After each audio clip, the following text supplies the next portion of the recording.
It is yet another week in the Senate as I, Titi Lokwe, give you highlights of the Red Chamber's activities in the past week. Welcome to Senate This Week.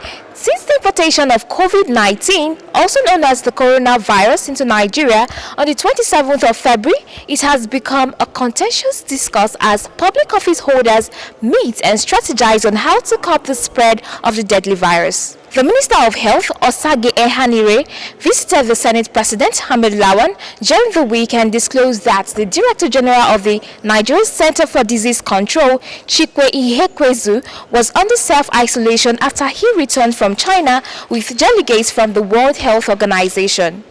In a follow-up, Lawan undertook a tour to the isolation centers located at the University of Abuja Teaching Hospital, Gwagwalada.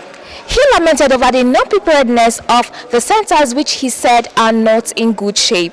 The president of the Red Chamber, Hamid Lawan, urged the Ministry of Finance to release 620 million naira necessary for the construction of the centers. Moving on, the Senate proposed 20 years imprisonment for any person or agent who destroys a ballot box or papers during election following the passage of the bill for second reading. This provision was contained in the bill sponsored by Senator Abba Kyari, seeking to provide adequate sanctions for the democratic process in Nigeria's electoral environment. More on bills, the Senate passed for second reading a bill to establish Development Commission in the Southwest region.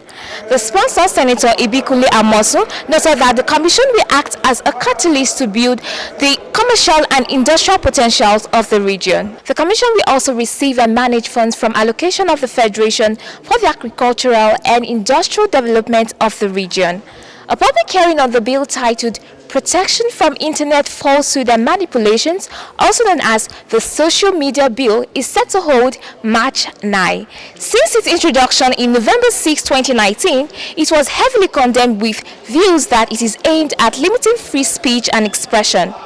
Ensure to make it a date with the Senate Committee on Judiciary, Human Rights and Legal Matters to lend your voice to the debate. Ending this episode, the Senate approved President Muhammadu Buhari's request to loan $22.7 billion, an outstanding balance of the federal government's 2016 to 2018 external borrowing plan.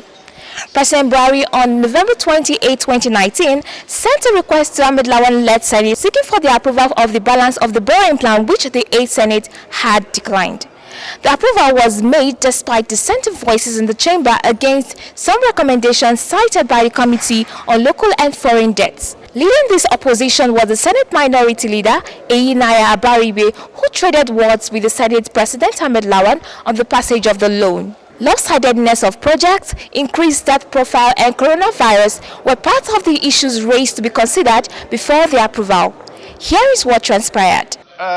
We are finding out on this floor that you don't want us to do is that we are saying that there are some aspects of this loan that we must have to vote on to decide whether they are in our interest or not.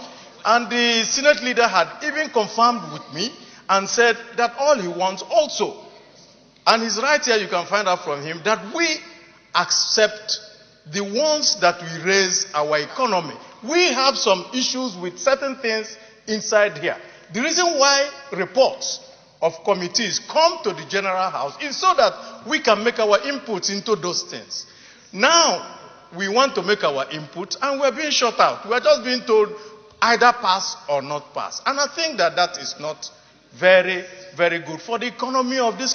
The approval was nevertheless given.